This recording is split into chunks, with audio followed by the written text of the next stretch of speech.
हो चुका था।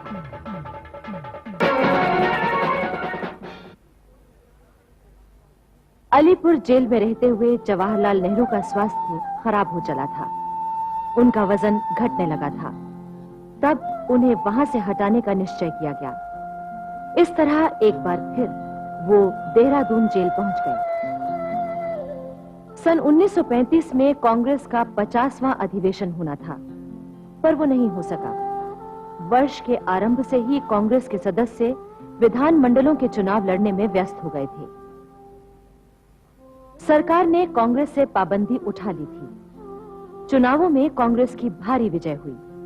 पंजाब को छोड़कर सभी प्रांतों में कांग्रेस ने अपनी लोकप्रियता सिद्ध कर दी।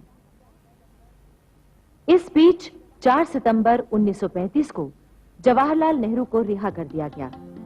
उनकी पत्नी कमला नेहरू का इलाज उस समय यूरोप में हो रहा था, इसलिए वो सीधे यूरोप चले गए।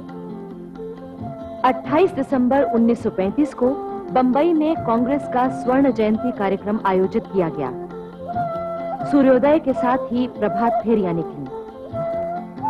फिर 8 बजे झंडारोहण कार्यक्रम हुआ। स्वर्ण जयंती कार्यक्रम की सभा बंबई के उसी हॉल में आयोजित की गई थी जहां सन 1885 में इसका पहला अधिवेशन हुआ था।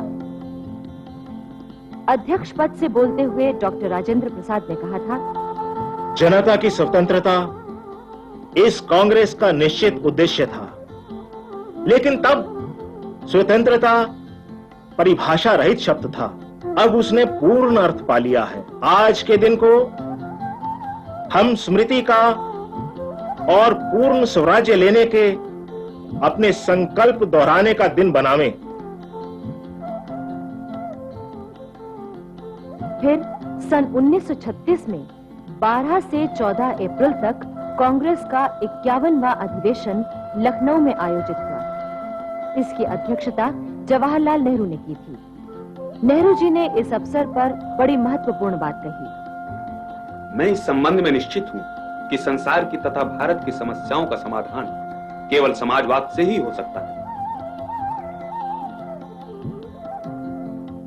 समाजवाद के मामले में हालांकि गांधी जी, नेहरू और जयप्रकाश नारायण में मतभेद था, फिर भी नेहरू जी और जयप्रकाश नारायण एक दूसरे के काफी निकट थे। जयप्रकाश नारायण अपने राजनीतिक जीवन के आरंभ से ही गांधी जी से प्रभावित थे। कांग्रेस के एक कर्मठ कार्यकर्ता के रूप में उन्होंने गांधी जी के आदर्शों को जीवन में उतारा था। जब कांग्रेस में समाजवादी विचारधारा का जन्म हुआ तो जयप्रकाश नारायण उसके समर्थक बने। उनके अंदर पहले से ही समाजवादी चिंतन चल रहा था। आचार्य नरेंद्र देव के संपर्क में आने पर उनके इन विचारों को अधिक अभिव्यक्ति मिली। बिहार में जब आचार्य नरेंद्र देव की अध्यक्षता में समाजवादी सोशलिस्ट पार्टी का गठन कांग्रेस के अंदर ही हुआ तो जयप्रकाश उस समय प्रमुख विचारकों में से थे। उन्हें इस पार्टी का संगठन मंत्री बनाया गया था। संगठन मंत्री के रूप में जयप्रकाश नारायण ने पूरे देश का दौरा किया और सभी प्रमुख प्रांतों में पार्टी की शाखाएं स्थापित की। इसके बाद कांग्रेस समाजवादी दल का केंद्रीय कार्यालय बनारस में रखा गया। प्रधानमंत्री के रूप में जयप्रकाश नारायण ने आचार्य नरेंद्र देव के साथ इस पार्टी का सफलतापूर्वक संचालन शुरू किया। अप्रैल 1935 में लॉर्ड विलिंगडन का कार्यकाल समाप्त हुआ और उनकी जगह लॉर्ड लिनलिथ को भारत के वायसराय बनकर आए। लॉर्ड लिनलिथ को भारत से काफी परिचित थे। वो इससे पहले कृषि आयोग के अध्यक्ष बनकर आए थे और उन्होंने यहाँ की समस्याओं से परिचय प्राप्त किया था। इसी बीच इंडिया एक्ट 1935 लाया गया, जिसमें ब्रिटिश कालीन भारत को 11 प्रांतों में बांटा गया था। ये प्रांत थे मद्रास, बंबई, बंगाल, संयुक्त प्रांत, पंजाब, बिहार, मध्य प्रांत, असम, सरहदी प्रांत, उड़ीसा और सिंध। इस एक्ट के तहत ब्रिटिश सरकार ने भारत की स्वराज्य की मांग तो नहीं स्वीकार की थी, पर शासन व्यवस्था में भारतीयों की भागीदारी को स्वीकार किया गया था। किंतु इस एक्ट का सबसे आपत्तिजनक अंश सांप्रदायिक बंटवारा था। इसके फलस्वरूप मुस्लिम लीग को बढ़ावा मिला, जिसके नेता मोहम्मद अली जिन्ना थे। अंग्रेज चाहते थे कि इस तरह फूट डालने से ये लोग कमजोर पड़ जाएंगे, लेकिन अनेक मुस्लिम नेता कांग्रेस के साथ थे और वो देश में एकता बनाए रखना चाहते थे। इनमें मौलाना अबुल कलाम आजाद की प्रमुख भूमिका थी। मौलाना आजाद का सार्वजनिक जीवन 1909 में उनके पिता की मृत्यु के बाद शुरू हो चुका था। तब वो अपने पिता की ही तरह लोगों को मुस्लिम धर्म की शिक्षा दीक्षा देते थे। उसी दौरान मौलाना आजाद को लगा कि देश की राजनीतिक स्वाधीनता की लड़ाई में हिंदुस्तान के मुसलमानों को पूरा सहयोग देना चाहिए। इसके लिए जनमत तैयार करना चाहिए और इसके लिए एक पत्रिका का होना बहुत जरूरी है। इसी विचार से प्रेरित होकर उन्होंने जून 1912 में कलकत्ते से अल हिलाल पत्रिका का पहला अंक प्रकाशित किया। अल हिलाल बड़ी जल्दी लोकप्रिय हो गया और ब्रिटिश सरकार भी बेचैन हो उठी। सरकार ने 2000 रुपए की जमानत मांगी ताकि अल हिलाल की आवाज धीमी पड़ जाए, पर ऐसा नहीं हुआ। अल हिलाल ने जनसाधारण में एक नई क्रांतिकारी हलचल पैदा कर दी। आखिर सन 1915 में ब्रिटिश सरकार ने अल हिलाल छापेखाने पर कब्जा कर लिया और प्रकाशन बंद हो गया। सन 1916 में मौलाना आजाद ने अल-बाग नाम से एक नया अखबार शुरू किया, पर ब्रिटिश हुकूमत ने उसे भी बंद करा दिया और मौलाना आजाद को कलकत्ता छोड़ने पर मजबूर कर दिया। पंजाब, दिल्ली, उत्तर प्रदेश और बंबई में भी मौलाना आजाद के प्रवेश पर रोक लगा दी गई थी। मजबूर होकर वो बिहार गए और रांची में रहने लगे। रांची में उन्हें सरकार ने नजरबंद कर दिया और 6 महीने तक वो कैद रहे। नजरबंदी के समय में मौलाना आजाद ने 2 महत्वपूर्ण पुस्तकों की रचना की। गुबारे खातिर में उन्होंने अपने जीवन के संस्मरण लिखे। दूसरी पुस्तक कुरान शरीफ पर लिखी टिप्पणी थी, जो मौलाना आजाद की धार्मिक और दार्शनिक विद्वता का परिचय देती है। सन 1920 में नजरबंदी से रिहा होने पर मौलाना आजाद कांग्रेस में आ गए। उन्होंने महात्मा गांधी के सत्याग्रह संदेश को देश के कोने कोने में पहुंचाया।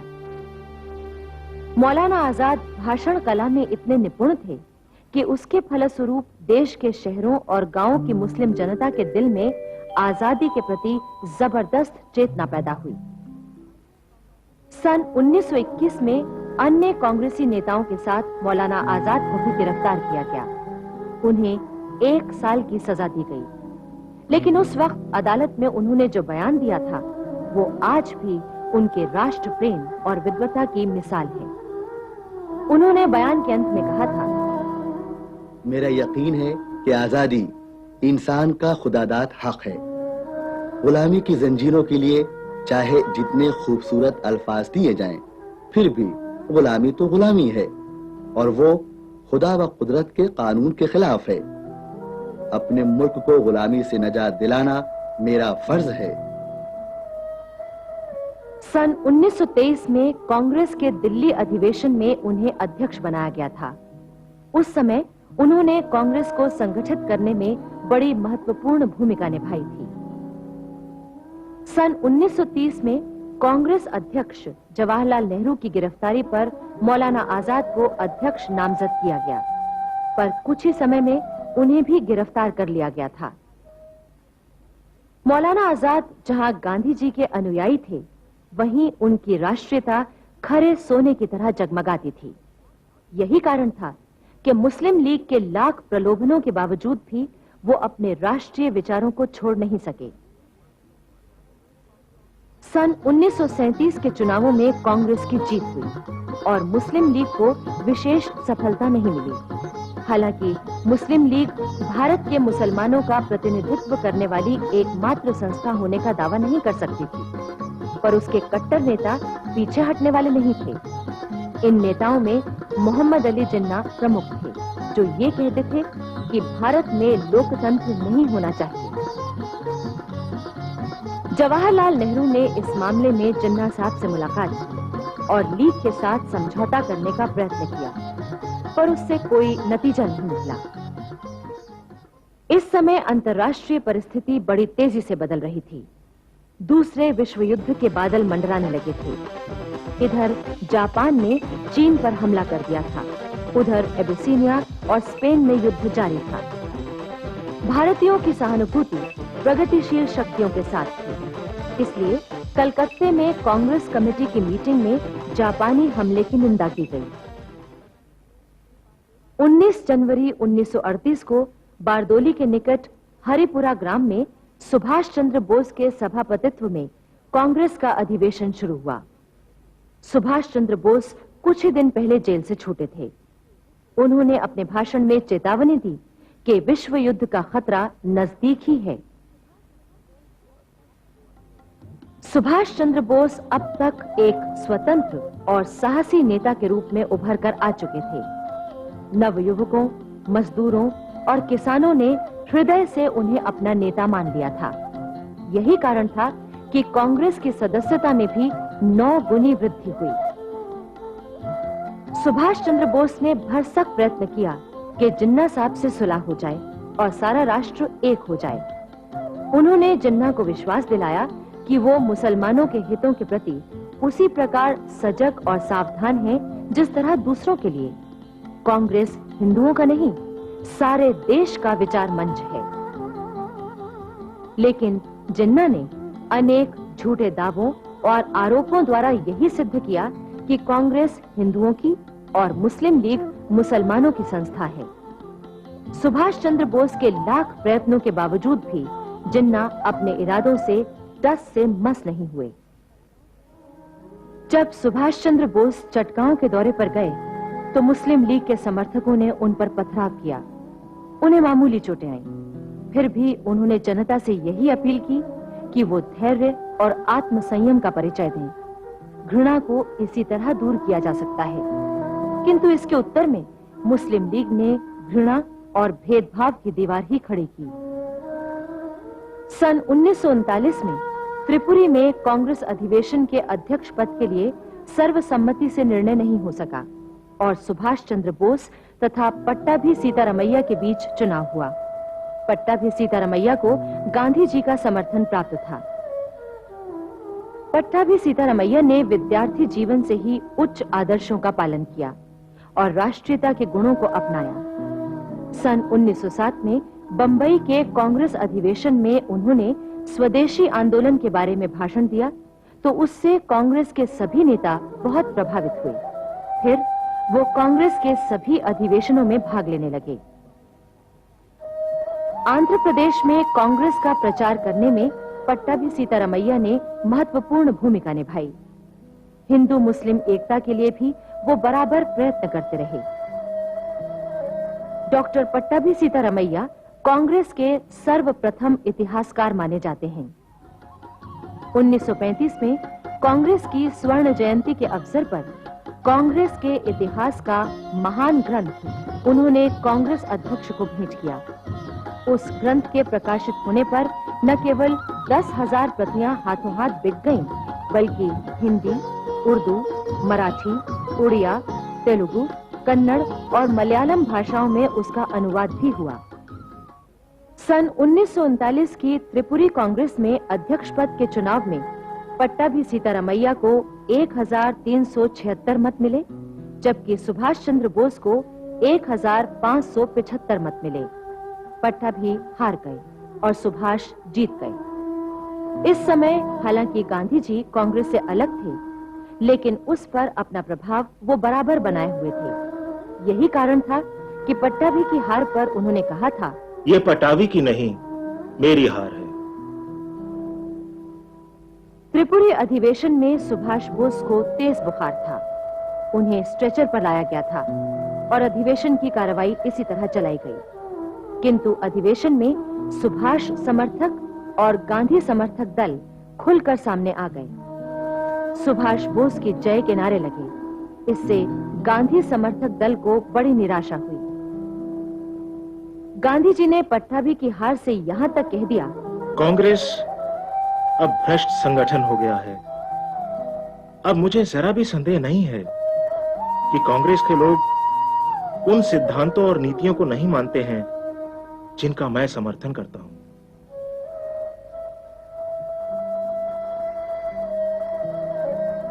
कार्यकारिणी के 15 सदस्यों ने इस्तीफा दे दिया। सुभाष चंद्र बोस ने मतभेद दूर करने और स्थिति स्पष्ट करने के इरादे से गांधी, जवाहर, कृपलानी आदि अनेक नेताओं को पत्र लिखे, लेकिन उससे कोई लाभ नहीं हुआ। अंत में सुभाष चंद्र बोस ने अध्यक्ष पद से इस्तीफा दे दिया और कांग्रेस के अंदर ही एक नया दल बना लिया, फॉरवर्ड ब्लॉक। उन्होंने स्पष्ट कहा, फॉरवर्ड ब्लॉक गांधी जी के व्यक्तित्व और अहिंसात्मक असहयोग के सिद्धांत को पूरा सम्मान देता है, किंतु इसका ये अर्थ नहीं कि मौजूदा हाई कमांड कांग्रेस जनों को तानाशाही के तरीके से संचालित करें। इस प्रकार फॉरवर्ड ब्लॉक बड़ी तेजी से काम करने लगा, किंतु कांग्रेस में एक बार फिर टकराव की स्थितियां उत्पन्न हो गईं। 14 सितंबर 1939 को कांग्रेस कार्य समिति की बैठक में जिन्ना साहब को भी आमंत्रित किया गया था, लेकिन वो नहीं आए।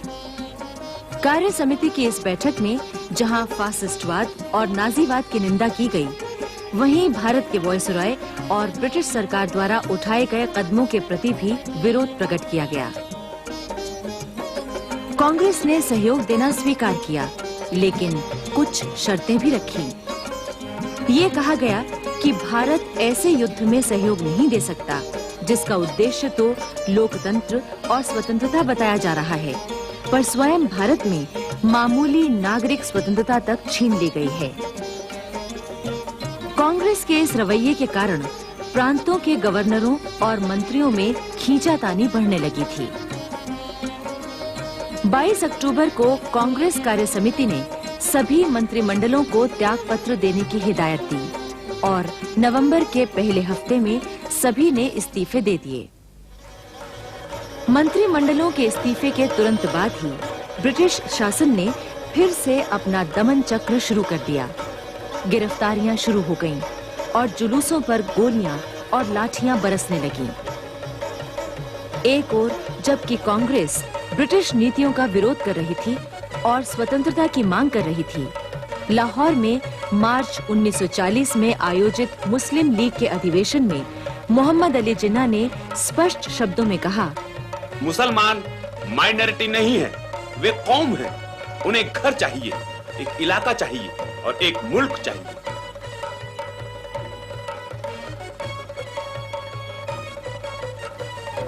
वो एक तरह से पाकिस्तान की मांग कर रहे थे।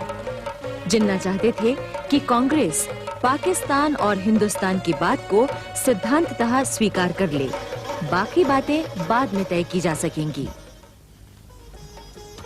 इधर 19 और 20 मार्च 1940 को बिहार में रामगढ़ में कांग्रेस का अधिवेशन मौलाना अबुल कलाम आजाद की अध्यक्षता में हुआ।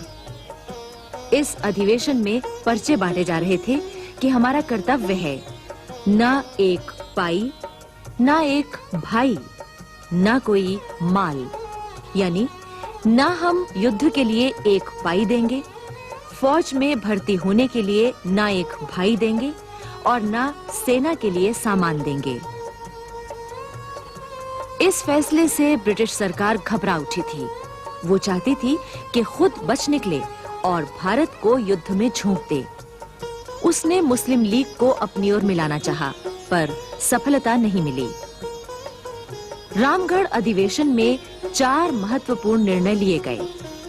हर रोज खद्दर काटें और पहने, छुआछूत की भावना खत्म कर दें, कांग्रेस समिति अपने को सत्याग्रह समिति में बदल ले और पूर्ण स्वतंत्रता ही कांग्रेस का उद्देश्य है। अपने अध्यक्षीय भाषण में मौलाना आजाद ने कहा था, हमारी कामयाबी का इन्हिसार 3 बातों पर है, इत्तिहाद, डिसिप्लिन और महात्मा गांधी की रहनुमाई में मुकम्मल यकीन। हमें इस वक्त का सही इस्तेमाल करना है। अपने आप को हिंदुस्तानियों के लायक साबित करना है। दूसरी ओर भारत की स्वतंत्रता के कट्टर विरोधी और पक्के साम्राज्यवादी विंस्टन चर्चिल ने ब्रिटेन के प्रधानमंत्री का पद संभाल लिया था। चर्चिल की दुर्भावना का अनुमान इसी से लगाया जा सकता है कि उसने भारतीय मामलों का मंत्री एमरी को बनाया था, जो चर्चिल का पक्का शिष्य था और भारत का कट्टर विरोधी भी। चर्चिल ने एमरी से कहा था, जल्दी या देर से तुम्हें गांधी, इंडियन कांग्रेस और उनके विचारों को पैर से कुचलना ही होगा। कांग्रेस में कुछ ऐसे नेता भी थे जो सरकार के दमन चक्र को देखकर समझौतावादी रुख अपनाना चाहते थे। चक्रवर्ती राजगोपालाचारी इस विचार के प्रमुख नेता थे। उनका कहना था कि अभी ब्रिटिश सरकार इतना करे कि सिद्धांत रूप में पूर्ण स्वतंत्रता को मान ले, पर कार्य रूप में 1935 के इंडिया एक्ट के अंदर ही केंद्र में विभिन्न दलों की राष्ट्रीय सरकार बनाई जाए। वायसराय रहे पर शक्ति इस सरकार के हाथ में रहे तो कांग्रेस सरकार को लड़ाई चलाने में मदद देगी। चक्रवर्ती राजगोपालाचारी महान कूटनीतिज्ञ और कुशल राजनेता थे। महात्मा गांधी के आह्वान पर सन 1919 में सत्याग्रह आंदोलन में और 1920 में असहयोग आंदोलन में उन्होंने सक्रिय रूप से भाग लिया था। जिन दिनों गांधी जी जेल में थे, उनके पत्र यंग इंडिया का संपादन चक्रवर्ती राजगोपालाचारी ने ही किया था। सन 1937 में मद्रास राज्य की अंतरिम कांग्रेस सरकार के प्रधानमंत्री भी राजगोपालाचारी ही बने थे, किंतु नवंबर 1939 में कांग्रेस के निर्णय के अनुसार इन्होंने भी प्रधानमंत्री पद से त्यागपत्र दे दिया था। राजगोपालाचारी कांग्रेस के महासचिव और कार्य समिति के सदस्य के रूप में भी कई वर्षों तक काम कर चुके थे। सन 1940 में अखिल भारतीय कांग्रेस कमेटी की मीटिंग पूना में हुई। वहां उन्होंने द्वितीय महायुद्ध के दौरान ब्रिटिश सरकार की भूमिका संबंधी अपना प्रस्ताव रखा, किंतु गांधी जी ने इस प्रस्ताव का विरोध किया। उनका कहना था कि इस प्रकार युद्ध के कार्य में शिरकत करने से अहिंसा की नीति टूट जाएगी। द्वितीय महायुद्ध में भारत की भूमिका के बारे में उस समय नेताओं में काफी मतभेद था। मौलाना आजाद ने लिखा है कि कांग्रेस के इतिहास में ये बहुत ही कांटे का समय था, पर इससे भी अधिक खतरनाक बात ये थी कि हम लोगों में इस संबंध में मतभेद थे। मैंने कांग्रेस के प्रधान की हैसियत से स्पष्ट रूप से घोषणा कर दी थी कि भारतीय राष्ट्रीय कांग्रेस शांतिवादी संगठन नहीं है, बल्कि भारत की स्वतंत्रता प्राप्त करने के लिए बनाई गई संस्था है। गांधी जी के लिए ये प्रश्न शांतिवाद का था, न कि भारत की स्वतंत्रता का। पर गांधी जी की बात सबको मान्य नहीं थी। आरंभ में जवाहरलाल नेहरू, सरदार पटेल, राजगोपालाचारी तथा खान अब्दुल गफ्फार खां सभी मौलाना आजाद के विचारों से सहमत थे। राजेंद्र प्रसाद, आचार्य कृपलानी और शंकर देव पूरी तरह से गांधी जी के साथ थे। किंतु बाद में एक दिन डॉक्टर राजेंद्र प्रसाद का एक पत्र मौलाना आजाद को मिला, जिसमें लिखा था कि वे युद्ध के संबंध में गांधी जी के विचारों में दृढ़ता के साथ विश्वास रखते हैं और चाहते हैं कि कांग्रेस उसी पर बनी रहे। यदि आप इस स्थिति से सहमत न हो तो इस पत्र को कार्य समिति की सदस्यता से उनका इस्तीफा समझें। पत्र को पढ़कर मौलाना आजाद स्तब्ध रह गए, क्योंकि उसमें नीचे जवाहरलाल नेहरू, राजगोपालाचारी, आसफ अली, सैयद महमूद, अब्दुल गफ्फार खां तक के दस्तखत थे।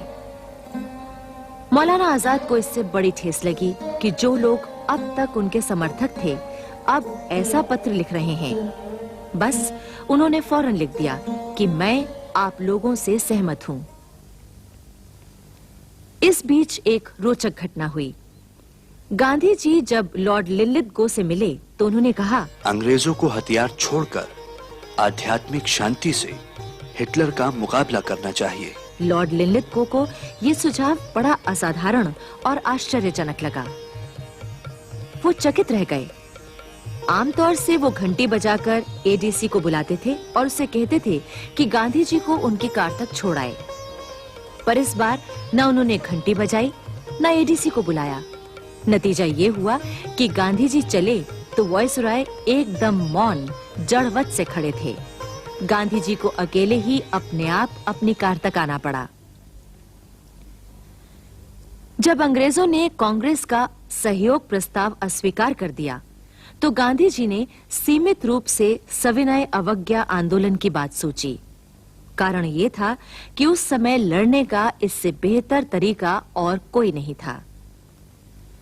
गांधी जी ने सुझाव दिया कि हिंदुस्तान के लड़ाई में घसीटे जाने का प्रत्येक नर नारी को व्यक्तिगत विरोध प्रदर्शित करना चाहिए। वे खुलेआम कहें कि युद्ध से हमारा कोई सरोकार नहीं है और अपने आप को गिरफ्तार करा दें।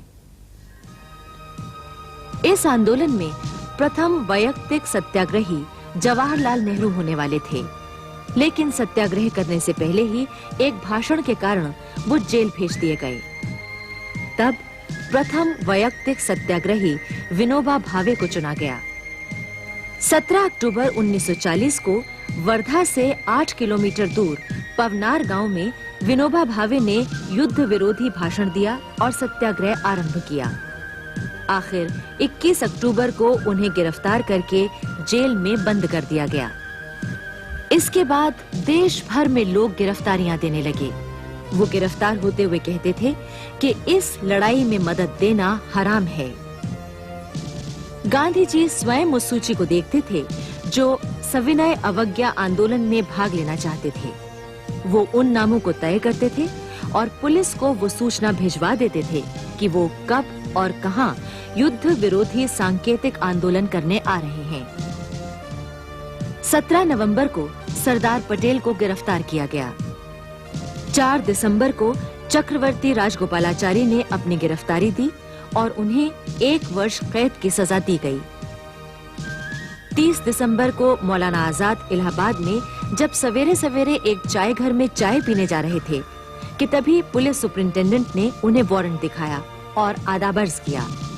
मौलाना ने कहा, आपने मुझे जो खास अहमियत दी है उससे मेरी इज्जत अफजाई हुई है। जाती दौर से सत्याग्रह करने से पहले ही आपने मुझे गिरफ्तार कर लिया है। मौलाना आजाद को 2 साल कैद की सजा दी गई थी। सविनय अवज्ञा आंदोलन में गिरफ्तार होकर सजा पाने वाले अन्य लोगों में पंडित गोविंद वल्लभ पंत, आचार्य नरेंद्र देव, एस सत्यमूर्ति, रविशंकर शुक्ला आदि नेता थे। उधर मौलाना आजाद के गिरफ्तार हो जाने के कारण गांधी जी ने कांग्रेस में न होते हुए भी कांग्रेस अध्यक्ष का काम संभाल लिया था। उन्होंने अपनी सहायता के लिए डॉक्टर राजेंद्र प्रसाद और आचार्य कृपलानी को वर्धा बुला लिया था। उस समय के उग्र राष्ट्रवादी नेताओं ने सुभाष चंद्र बोस की अध्यक्षता में अखिल भारतीय समझौता विरोधी सम्मेलन किया, जिसमें उन्होंने ब्रिटिश सरकार से समझौता न करने की मांग की। सुभाष चंद्र बोस के युद्ध विरोधी विचारों के कारण ब्रिटिश सरकार ने उन्हें गिरफ्तार करके जेल भेज दिया।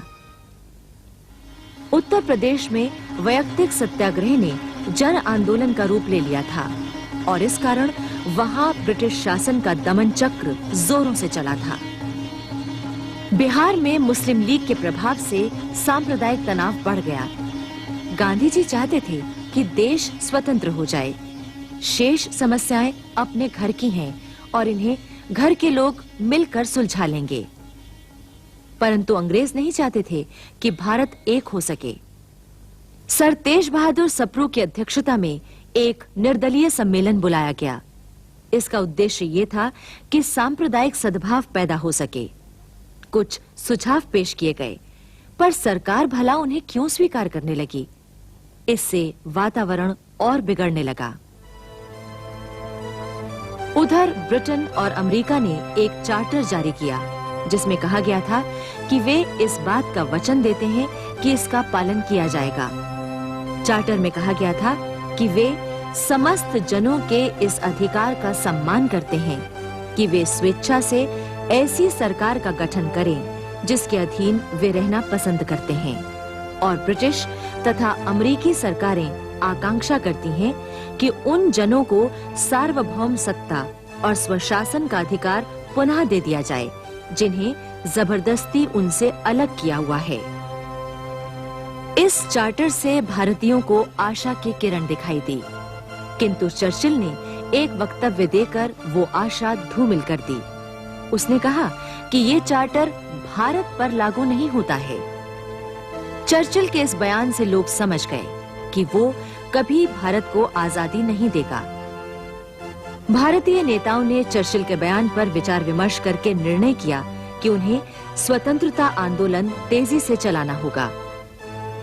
दूसरी ओर भारतीय ब्रिटिश शासक ने चर्चिल के बयान का यही अर्थ लगाया कि चर्चिल चाहते हैं कि भारत के आंदोलनों को बुरी तरह कुचल दिया जाए तो भारतीयों का आजादी का जोश काफी हद तक ठंडा पड़ जाएगा।